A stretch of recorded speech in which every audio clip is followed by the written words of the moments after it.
morning, I'm Regina Lay. I'm Pauline Verzosa. And I'm Sean Yao. The big stories tonight.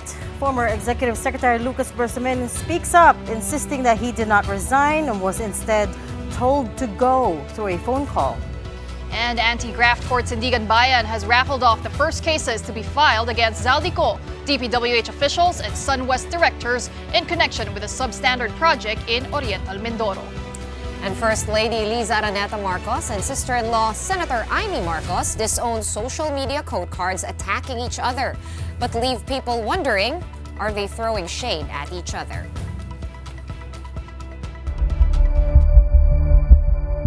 The message was very clear that I had to go. Ako naman hindi naman ako linta. Bahala na sila sa buhay nila. Kasi ako, wala na ako sa gobyerno. Sana hindi na nila ako paabalahin pa. Dahil ayaw kong makasakit ng damdamin.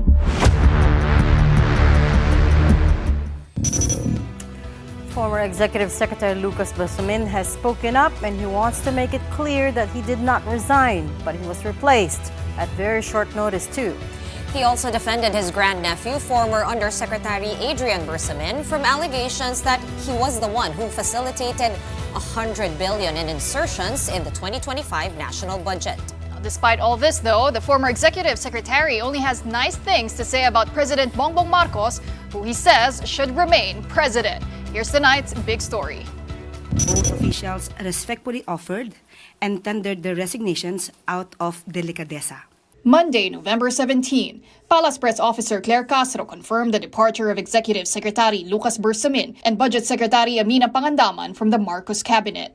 That announcement came just days after resigned Congressman Zaldico tagged the two officials, Presidential Legislative Liaison Office Undersecretary Adrian Bersamin and other palace allies, even President Bongbong Marcos, in a 100 billion peso insertion in the 2025 national budget. Tuesday, November 18, Senate Blue Ribbon Chair Ping Lacson cited information from former Public Works Undersecretary Roberto Bernardo. The president had nothing to do with the insertion and that it was the younger Bersamin and resigned Education Undersecretary Traiguiv Olaivar who did it. Today, November 19, on One Balita Pilipinas, the former ES insisted that he did not resign and was told to step aside by someone close to him and President Marcos. He was trusted with that responsibility. Sabihin sa akin na I had to go. Magandang pakinggan yun pero hindi naman yan ang nangyari. Okay? Kung out of delicadeza na nag-resign ako, di mayroon sanang sulat sila na lalabas. But they accepted nothing. I do not hesitate because it's not my going to cause a problem with me dahil pleasure ni President ako. The message was very clear that I had to go. Ako naman, hindi naman ako linta. Bersamin also defended his grandnephew Adrian from the flood control scam. So mahal na mahal ko si Adrian para kong sariling anak na. Hindi ko maintindihan kung bakit nadadamay ng ganyan yan. Napakabait na tao yan. Kaya yung pag-i-implicate sa kanya ng masama, hindi ko gusto yan. So, hindi ko sinasang-ayunan yan. Bersamin also believes that Adrian being linked to kickbacks in infrastructure projects may have something to do with his departure as ES. Hindi ko alam kung connected or not, but I presume na may kinalaman. Recall that Lacson also said, as per Bernardo, that of the 100 billion peso budget insertion, 81 billion pesos went to the DPWH and the rest to other agencies. Bernardo himself handled 52 billion of these funds, and he said it was the older Bersamin who made sure all insertions will be cleared. Sinabihan siya ni Yusek Traiguiv Olaivar na si Secretary Bunuan asked Executive Secretary Bersamin several times, sino ba magpapacilitate itong 52 billion? Of course, isasama sa BICAM, paano ito re-release? Ang sagot ni ES Bersamin sa kanya, we will take care of it.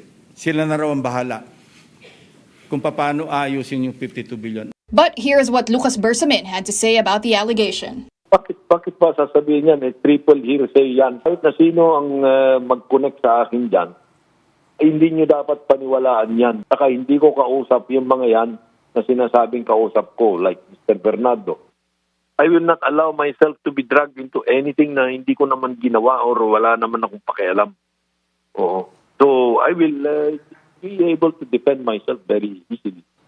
Sinaktan na nila ako pero hindi ako yung tao na palahiganti. Respetuhin ko sila. Amid all these issues, including his stepping aside, the former executive secretary has no ill feelings towards President Marcos. Alam mo, si Presidente, napaka-galing na tao yan. I'm not disparaging si Vice President, ang kakayahan niya, but I think it's safer for the Philippines to stay with President Marcos. In the end, Bersamin only had this to say to his accusers and all others weighing in on his situation. Bahala na sila sa buhay nila. Kasi ako, wala na ako sa gobyerno. Sana hindi na nila ako paabalahin pa. Dahil ayaw kong makasakit ng damdamin. Another cabinet secretary who has been implicated in the flood control scandal is Education Chief Sonny Angara. In his testimony before the Senate last week, former Public Works Undersecretary Roberto Bernardo named Angara as among the former lawmakers who profited from kickbacks from flood control projects. From 2019 to 2024, Angara was the chairman of the Senate Finance Committee, which reviewed the General Appropriations Act during those years. Bernardo alleged that USEC Trigiv Olivar received deliveries representing 12% of the project meant for Angara. Reporters caught up with Angara today during the reopening of the Phil Sports Complex in Pasig. There, he was asked if he is also inclined to resign following the allegations made against him. Hindi siguro kasi hearsay lang yung nandun sa akin tapos wala pang specific accusation, di ba? Walang mention of any transaction or anything. So, parang kung sa korte yan, ibabasura yun, di ba?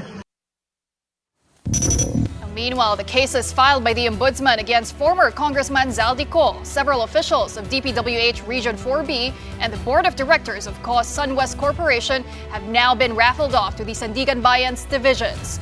Co and his co-accused are facing malversation and graft cases. One of the graft charges solely against Co will be handled by the Sandigan Bayan 7th Division with Chairperson Associate Justice Dorifel Lacap Pahimna. The other graft case against Co and others will be under the 5th Division chaired by Associate Justice Zaldi Trespeses. And the Sandigan Bayan 6th Division will be in charge of the malversation case against Co and the other respondents chaired by Associate Justice Sarah Jane Fernandez. The Office of the Ombudsman on Tuesday filed the cases against the former House lawmaker and the other respondents over the substandard road dike project in Oriental Mindoro Province. This is the first set of cases referred by the Independent Commission for Infrastructure to make it to the anti-graft court. Yesterday, the Ombudsman also filed a motion for the immediate issuance of warrant of arrest and whole departure order. Ombudsman Boying Remulla said there is also a pending motion to cancel Zaldi Co's passport, now awaiting court decision. If Co's passport does get canceled, he will likely be placed under the Interpol's red notice, which would allow authorities to actively search for Co globally. In a statement, Co's lawyer Rui Rondain said they will file a motion against the cancellation of Zaldi Co's passport. Remulla says they're confident they can find Co. Kung may warrant na yan, then we start moving to find out where he is. At sabi ko nga, wala na ngayong pagtataguan ng tao kasi nagbago na ang mundo dahil sa social media. The Independent Commission for Infrastructure has asked the Justice Department to issue an Immigration Lookout Bulletin Order, or ILBO, against 17 more individuals allegedly linked to the flood control mess. In a letter to Acting Justice Secretary Frederick Vida, ICI Chair Andres Reyes said the request is linked to criminal cases that the Ombudsman filed at the Sandigan Bayan against former Ako Bicol Representative Zaldi Co, several DPWH officials, and SunWest executives. The list includes regional directors, division chiefs, bids and awards committee members, and top officers of SunWest Construction. Reyes warned that there's a real possibility that the individuals may try to leave the country, saying that the ILBO is needed to prevent obstruction and keep the investigations on track. Well, speaking of contractors, Batangas Congressman Leandro Levice has asked the ICI to investigate construction workers' solidarity Party List Representative Edwin Guardiola. Leviste alleges that Guardiola conspired with the DPWH to rig project bids and award them to his, meaning Guardiola's, companies. So let's tackle that further. We've got on the line with us tonight Congressman Leviste. Welcome back on the show, Congressman. Hello? Hi, can you hear me okay? Yes. Okay, so taking off from the last interview you gave reporters, you made some pretty serious allegations there against Congressman Edwin Guardiola. In particular, you tagged him as the biggest proponent of DPWH projects, and most of them coming from the central office because he allegedly is close to his godfather, former Secretary Manny Bonoan. Can you elaborate, please? Yes, Congressman Edwin Guardiola and companies linked to him are counted by the ICI, based on my discussions with them, as the largest contractor in Congress now, larger than Vizcaya, and second only to Zaldico. And he is able to get contracts even before the budget is approved by Congress by having the DPWH allegedly insert projects into the budget, which sounds like a hard to substantiate claim and has until now been unsubstantiated, except that the DPWH actually has a list of projects with proponents that I was able to obtain a copy of. In the 2025 budget, there is over 20 billion pesos of projects that have a common tagging. And the internal file of the DPWH that I was able to get a copy of shows that all of these projects that are tagged together were eventually in 2025 awarded to Congressman Edwin Guardiola. So I think former Undersecretary Cabral can explain why the projects that were eventually awarded to Guardiola's companies in 2025 were tagged in the same way in this internal document in August 2024. And I'm not making any definitive claims, but today in Congress, I just presented the documentary evidence that I also gave to the ICC.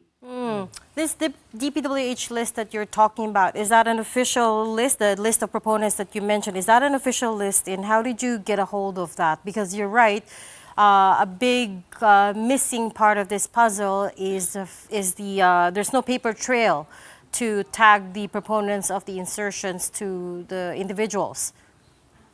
It was given to me by Undersecretary Cabral. You asked her for it?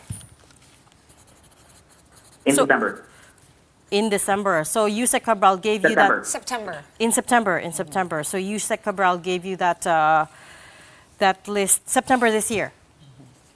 Yes. Okay, were you able to talk to Undersecretary Cabral then? What did you guys discuss, if ever?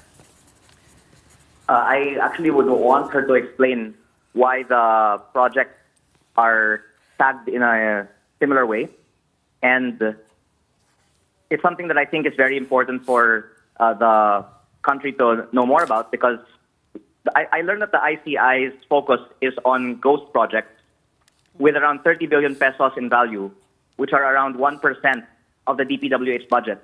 Because if you don't have documentary evidence, the case that you can build up is if the project is ghost. But if you have documentary evidence, then you can build cases on people who have proposed projects and then awarded it to themselves through what will also need to be proven were bids that were rigged. And I hope that the DPWH can give the ICI access to the documents that I obtained a copy of and more that exist from previous years, so that the ICI can go beyond just investigating ghost projects and can investigate the insertions in the DPWH budget. This 20 billion pesos in projects that you said were awarded to Guardiola in 2025, were these all just within your region or within Nationwide. the DPWH central office? There is 794 million in my district, which is why I took interest in it, because there's 4 projects in the municipality of Tui that are part of the CENTI 20 billion pesos in projects tagged under this list. And then there's 2 projects in the municipality of Calatagan, which are tagged under the leadership part of this list. And again, I'm only relaying what is in this list, but Undersecretary Cabral can best explain what it means that there is a leadership project list in the internal files of the DPWH. Understood, Narinig Kong. na namin yung Oo, leadership list na yan. Can we backtrack a little bit, Kong Lian? No? You called Yusek Cabral. Did someone give you a tip? Did you notice? I saw your campaign posters in Tui as well as in Calatagan. So did people from there inform you? How did you get wind of this? And what compelled you to get in touch with Yusek Cabral to ask for this list? And did she readily hand it over to you just like that?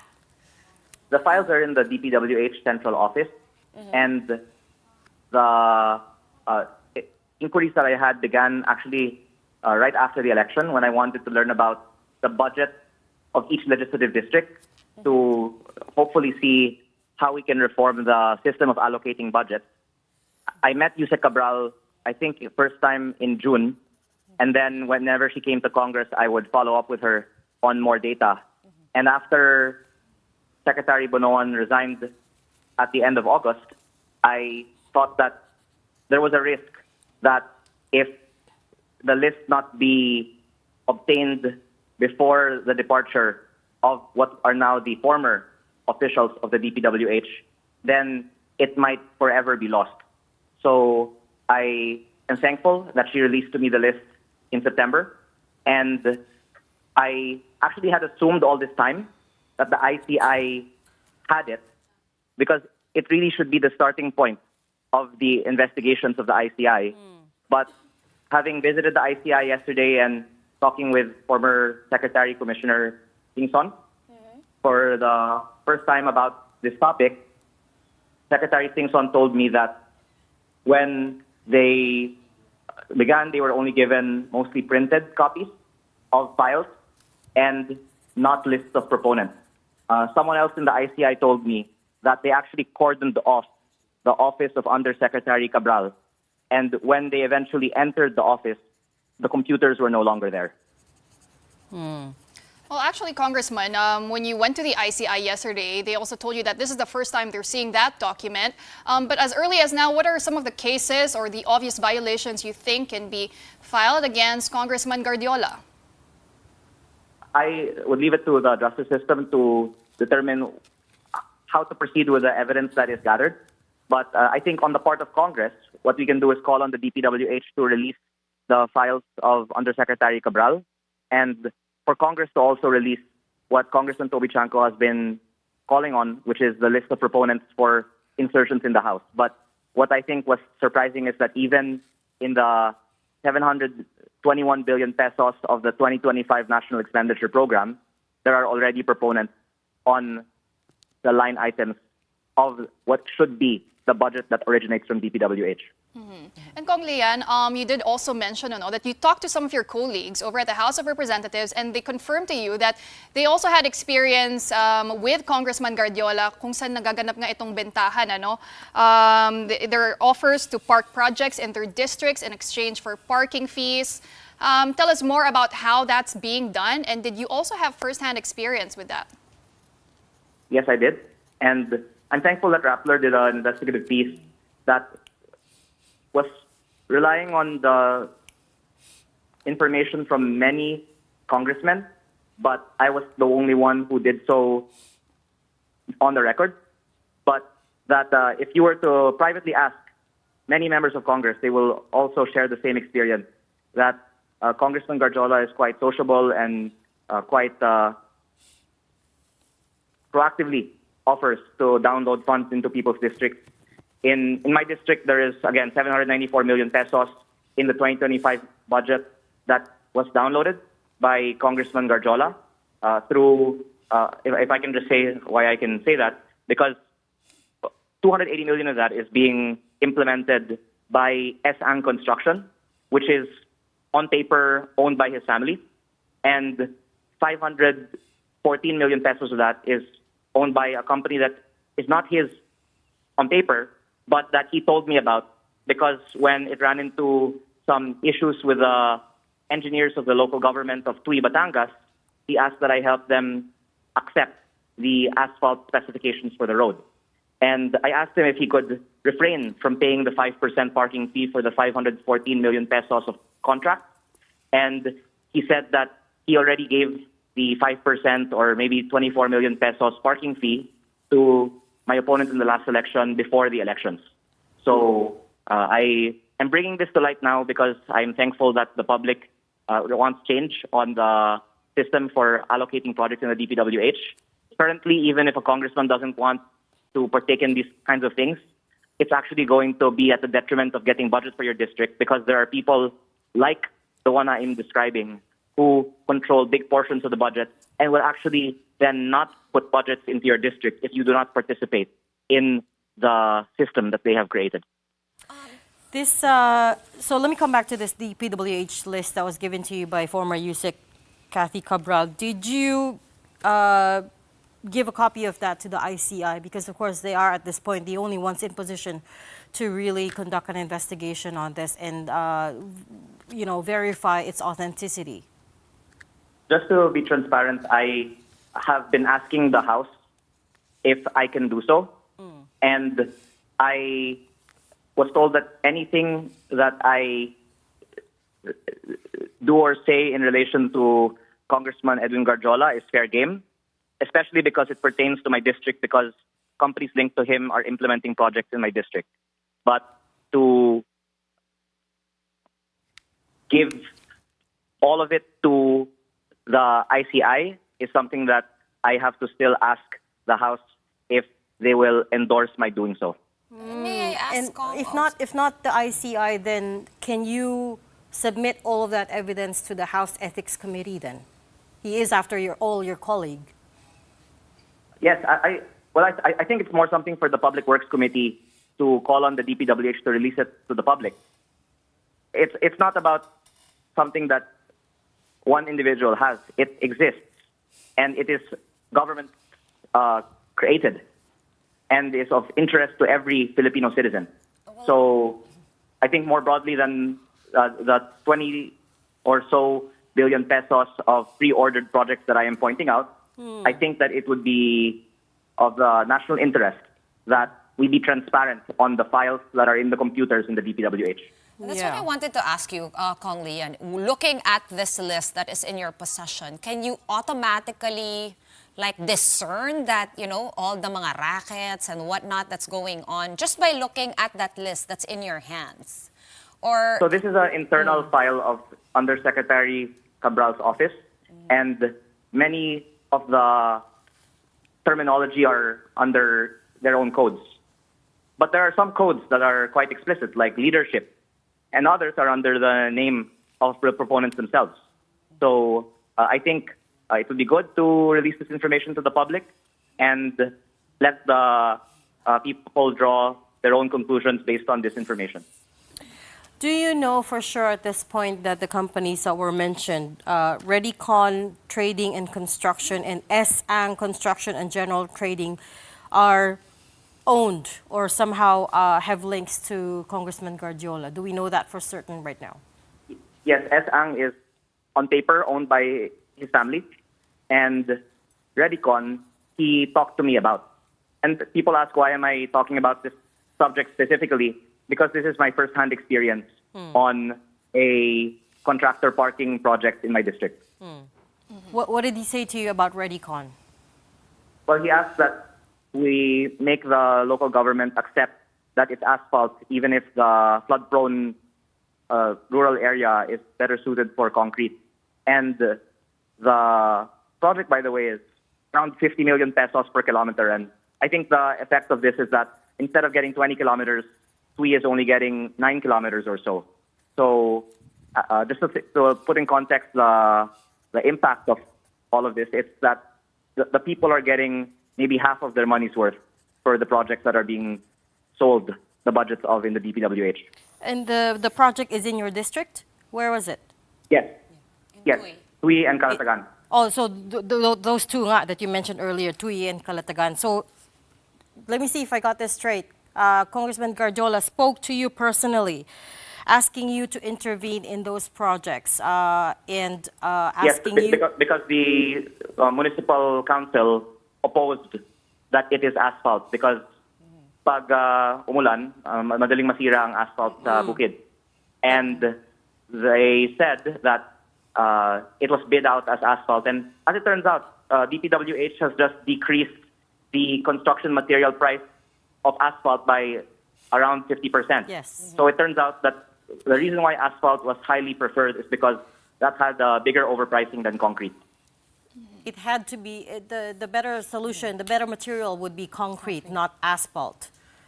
And then the second. Yes, and you can just assume that because that's why they were adamant that it be asphalt instead of concrete. And the second problem is that instead of the 20 kilometers, the district is only getting 9 kilometers off. What is it that they're building? Was it a dike? Is it a? No, of road.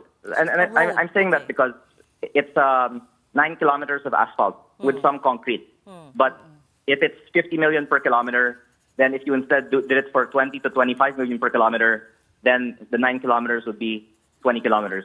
That is my point in relation to how overpricing results in us getting less than our money's worth. And you you testified about this to the ICI when you met them yesterday, and you presented evidence.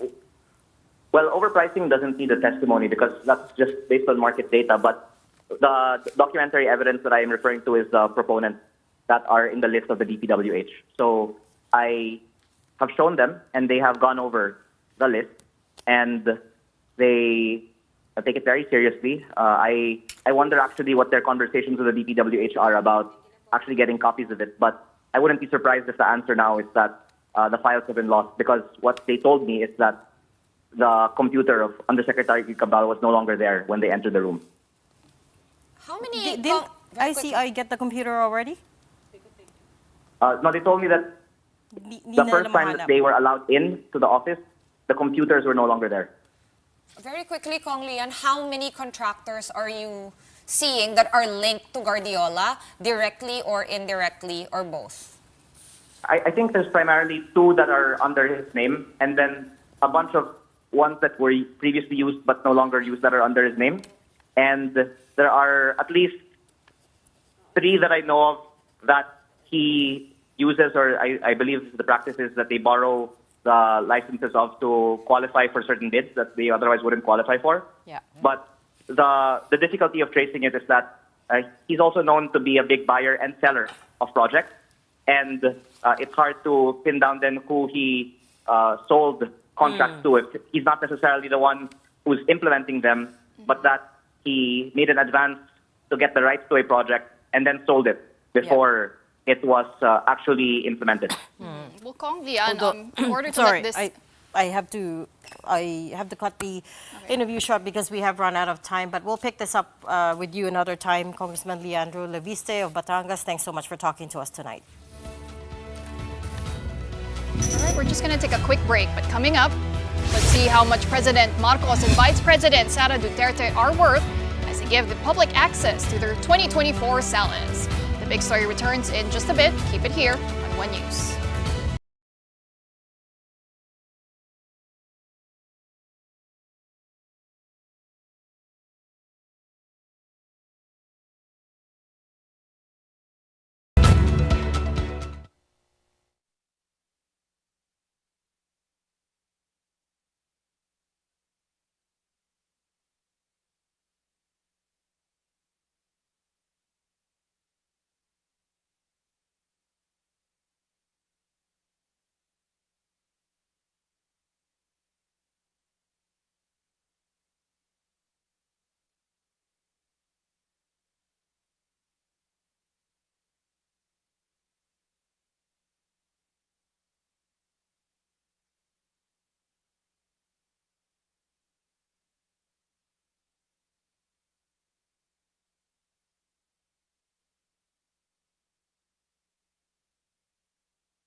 Welcome back to the big story. The SALANs, or statements of assets, liabilities, and net worth of the country's top officials, have been released, at least by Atbayan Party List, which got a hold of the digital copies. Let's take a closer look.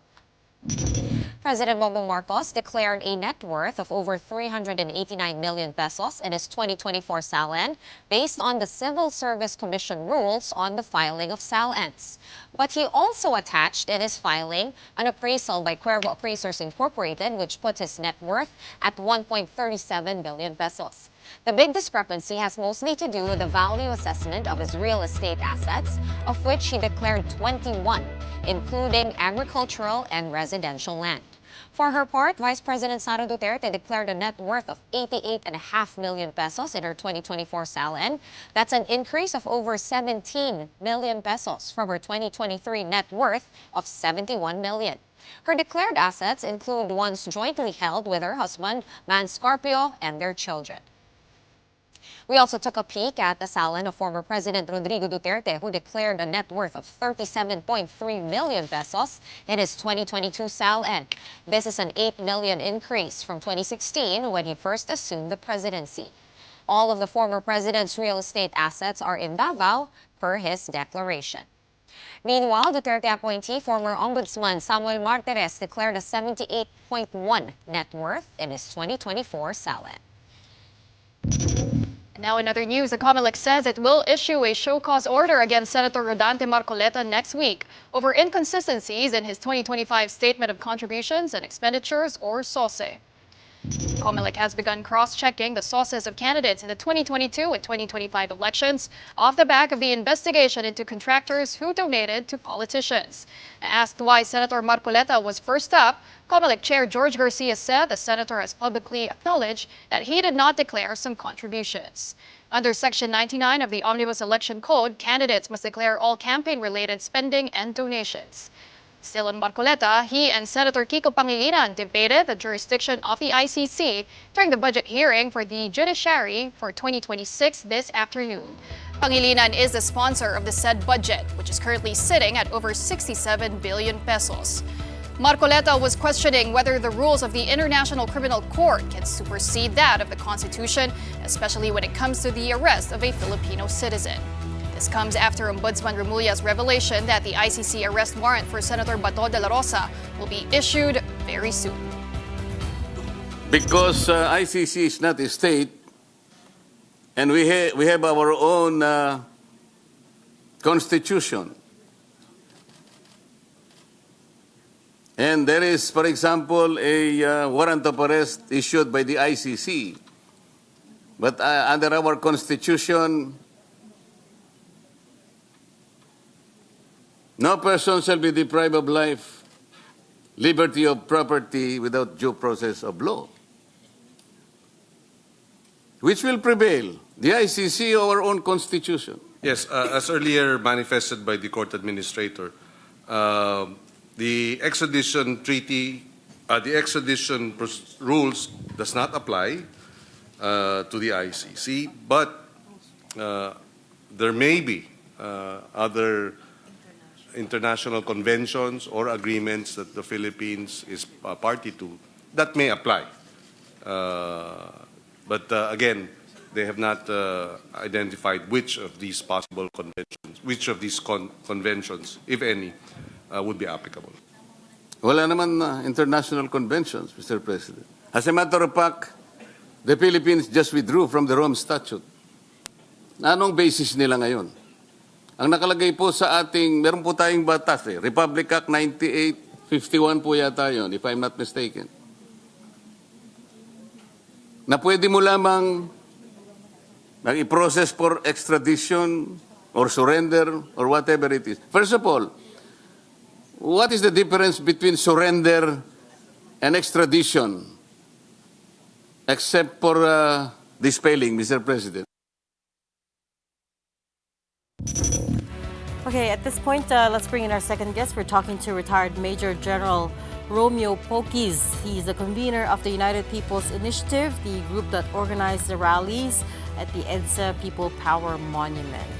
Good evening, General. Can you hear me okay? Yeah, good evening, ladies. Regina, Pauline, and Sean. Good evening, Good evening, sir. sir. Let me go straight to the point, no?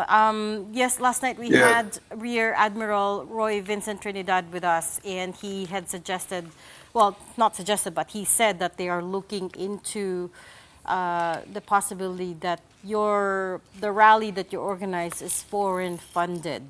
He says they've noticed some patterns, some indicators that point to that.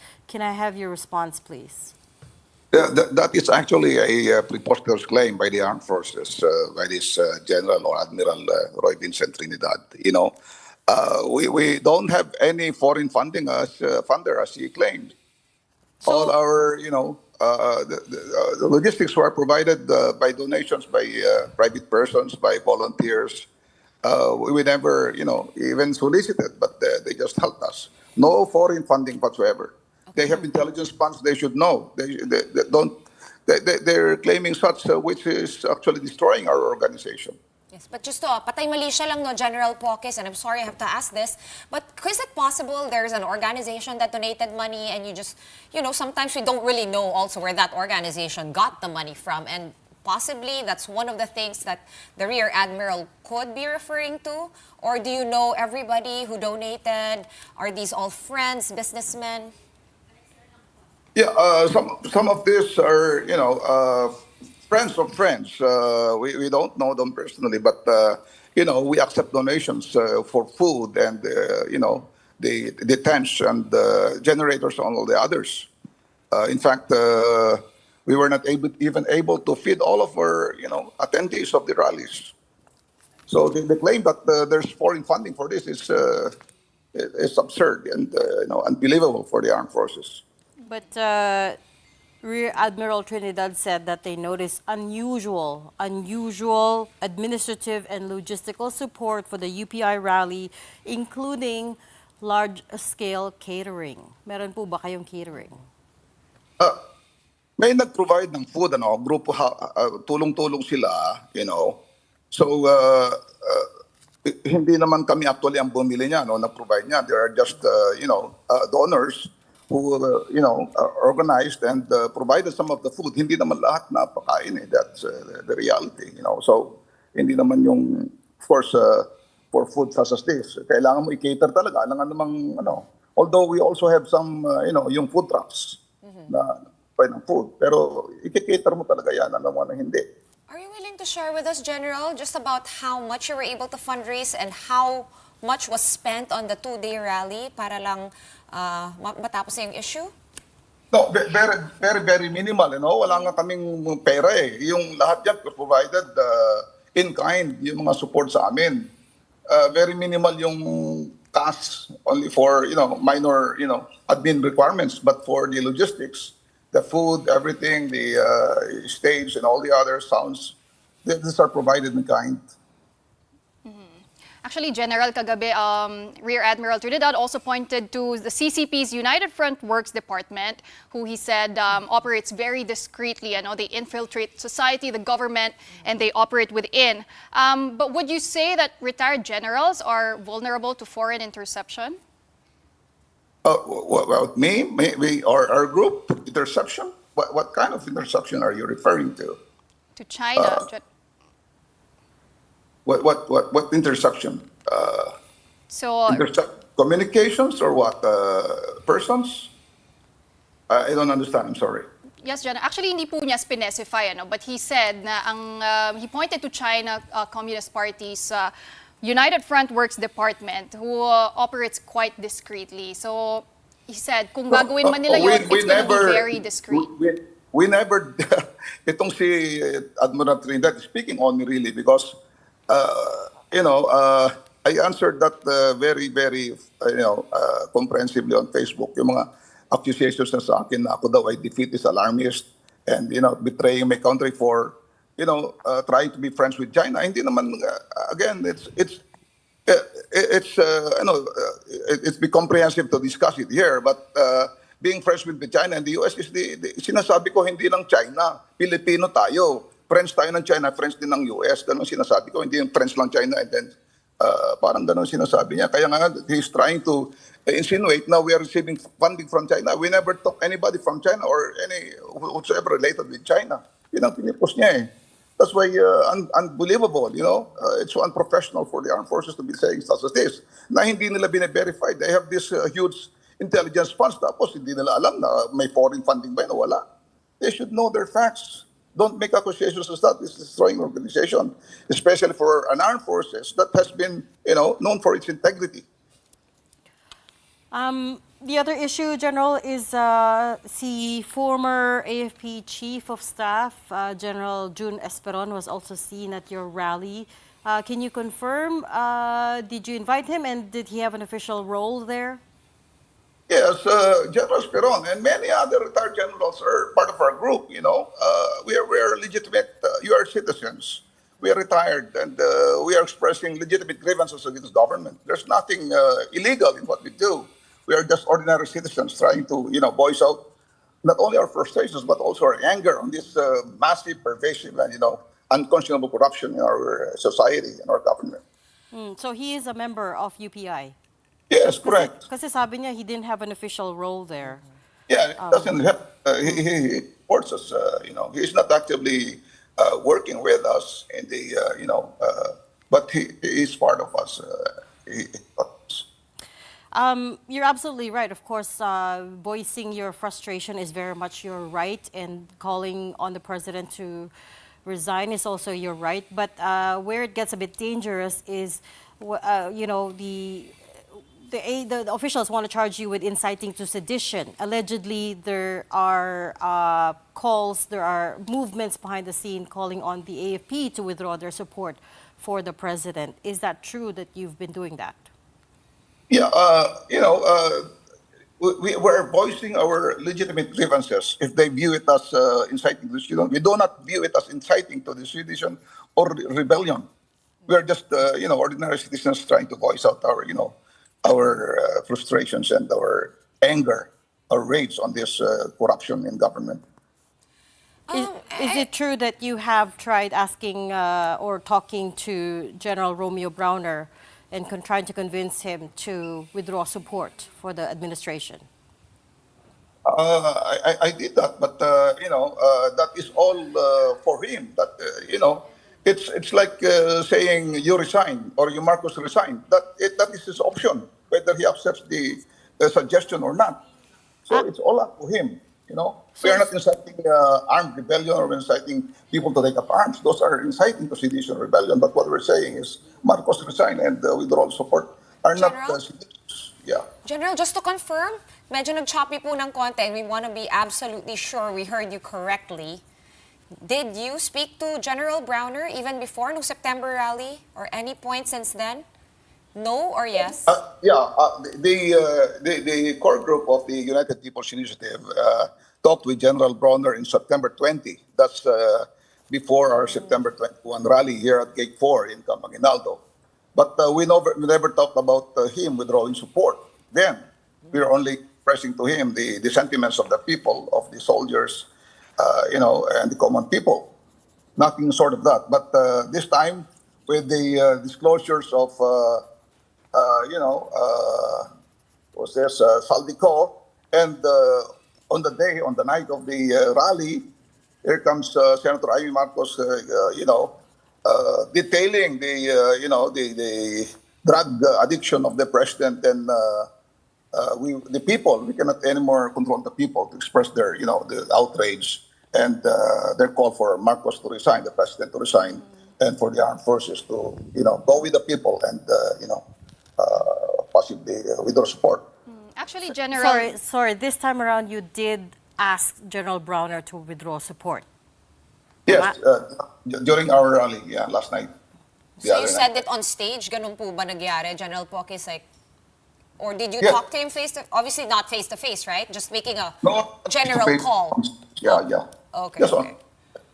Go ahead, Pawi has a question for you. Yeah, actually, General, kasi nung meeting na yun back in September, no, you said that the nature of that meeting wasn't really to ask the AFP to withdraw support, but rather for them to be more vocal and to not just release mga press release. Ano. But in your opinion, how can the AFP be more vocal about this corruption issue? Yeah, because one of the generals, senior officers, released a press statement that they abhor the corruption, and they are with the people in their outrage against this massive corruption in government. What I was saying to General Bronner is that perhaps if the armed forces can issue a more stern or stronger message, whereby the armed forces will not just issue press statements or press releases, but also make verbal, declarations, perhaps on media that they hate the corruption and corruption must stop. What's next for you guys, General Pokis? The third day of the rally was not permitted by the QCDPOS because of supposedly seditious or inciting to sedition messaging. What's next for you guys? And have your other, fellow retirees, perhaps some members of the active service, have they talked to you and have you guys tried to find a middle ground on how to proceed and what to do with this whole corruption mess? No, we are not talking with soldiers or members of the armed forces in the active service. We just talked with General Bronner. Okay. And of course, we were just ordinary citizens now, expressing our grievances in government as guaranteed by the Constitution. Nothing seditious or rebellious in what we're doing. So after you spoke to General Bronner, what was his response, sir? Yeah, he said that kami, ang armed forces ay hindi bingi, hindi pipi, hindi bulag. Nararamdaman namin, nakikita namin ang sentimiento ng taong bayan at ng kapulisan, kasundaluhan. Makakaasa kayo, sabi niya, na ang armed forces ay gagawin niya ang kanilang mandato to protect the people. Yan ang sinabi niya, and the state. Yan ang sinabi niya. Which is precisely the role of the armed forces. We have asked for him for anything. It is precisely the role of the armed forces, but it's also in their mandate to remain non-partisan and apolitical. That's correct. That's correct. That is correct. They know that. Everybody knows that. Yeah. So it's their call, actually. So, we have a professional armed forces, and we respect that. We know that we were former, active service also. Correct. Are there any more meetings with General Bronner coming up or with the AFP between your group and the AFP? No, we haven't intimated it. No, with him, and didn't receive also any invitation to meet with him. So let's just see how things turn out. But again, we are, General, do you have more rallies coming up? Supposedly there's some gatherings on the 23rd, of course, November 30. Everyone's looking at that. Does the UPI have any more demonstrations or rallies in store? Are there plans? There are no plans at the moment, but what we plan to do is to file a petition in the Supreme Court requesting the Supreme Court to compel the disclosure of the real state of health of our president because of the allegations of drug use and drug addiction. The Supreme Court petition compelling them to release the real state of health? No, not a petition. It's a request to the Supreme Court. To force the president to take a drug test? I don't know how it's wording, but we request the Supreme Court to, as so stated in the Constitution, that the president must disclose his real the real status of his health. Oh, I'm just not sure that a drug test is part of that. I mean, I know what you're talking about. That's the annual physical that the president has to do. But okay, so when do you plan to file that petition? The UPL lawyers are now have drafted the petition. I believe it will come out very soon. Okay. Okay. We'll leave that there and call you back in when that happens. Thank you so much for talking to us tonight, retired Major General Romeo Pokis.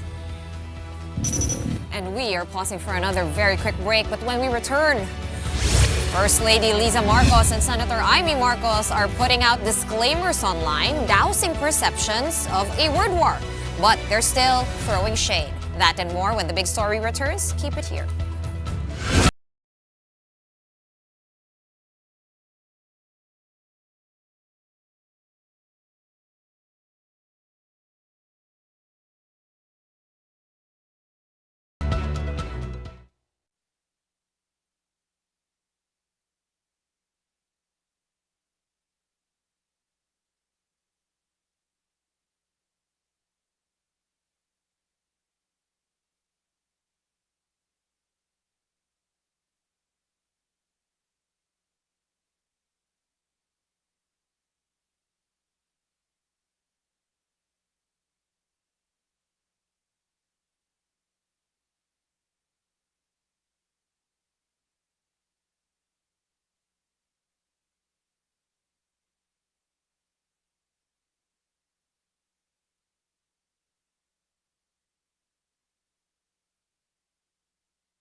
Welcome back. You are watching Big Story in One News.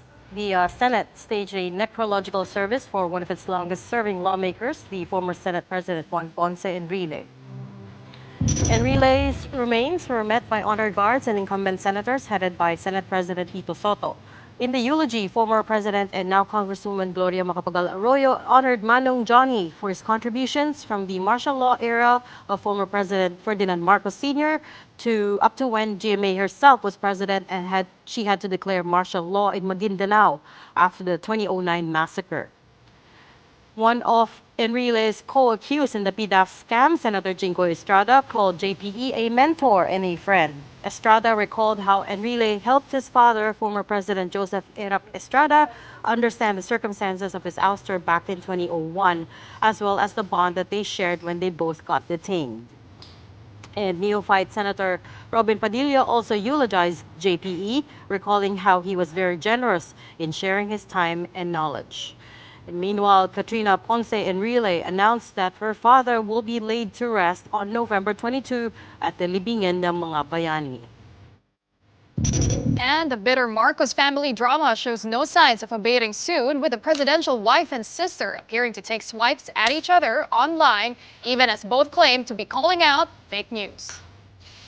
In a Facebook post, First Lady Liza Marcos shared photos of herself with foreign film producers saying they praised Filipinos as, quote, genuine.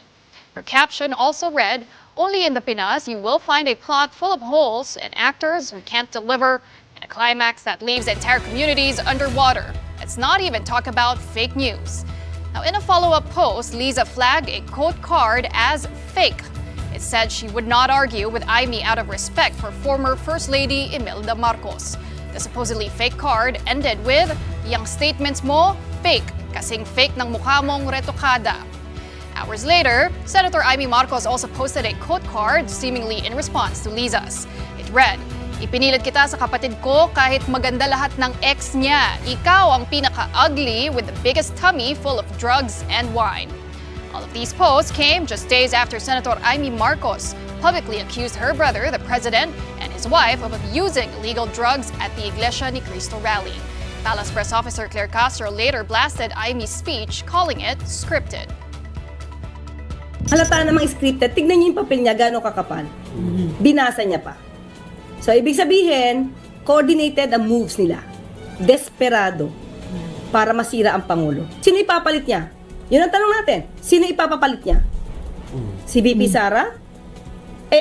Ang VP Sara natin, merong issue sa korupsyon. Ilan lamang yan na hindi naniniwala sa kanya, yung mga taong gusto siyang pabagsakin. Mga taong gustong magluklok ng isang taong hindi na makapaghintay ng 2028.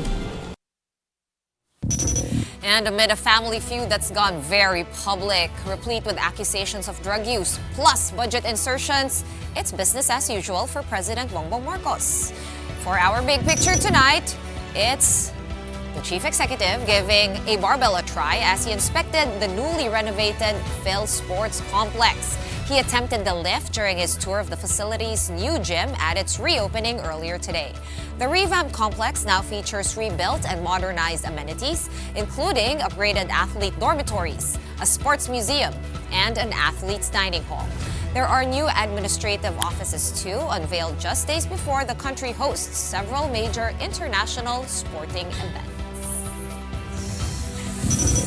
It looks really nice. It's very nice. I'm so happy for our athletes finally. But also, it reminds me that his home gym in the newly renovated part where he lives in Malacanang. In his house tour. So nice. In his house tour. You mean the president's home gym? Yeah. Oh. That's so But nice. medyo cliffhanger yung story mo. Did he lift it?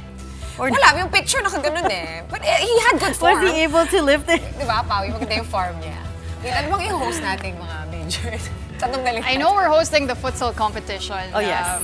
There? Later this month. So, Sa Phil Sports Complex. yes. Okay.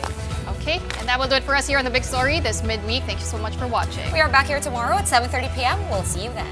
Kapatid, we are One News all sides all the time. Have a good night. And coming up next, we can ask them finally what's up with the sports and the new Phil Sports Arena play-by-play with Andre Felix and Cheska Liton Carlao is up next. Hi, guys. Hello. Hi. Good evening. Yeah, we were talking about it yesterday. Because remember when PSC Chair Pato Gregorio opened to the public the Phil track, Sports Arena, the track? Now it's closed because until the Futsal World Cup will be finished until December 7th. So ngayon closed siya kasi naayos in preparation for the Futsal World Cup. Yeah. I love playing futsal. Check, remember those days when we were in college? No. Wait.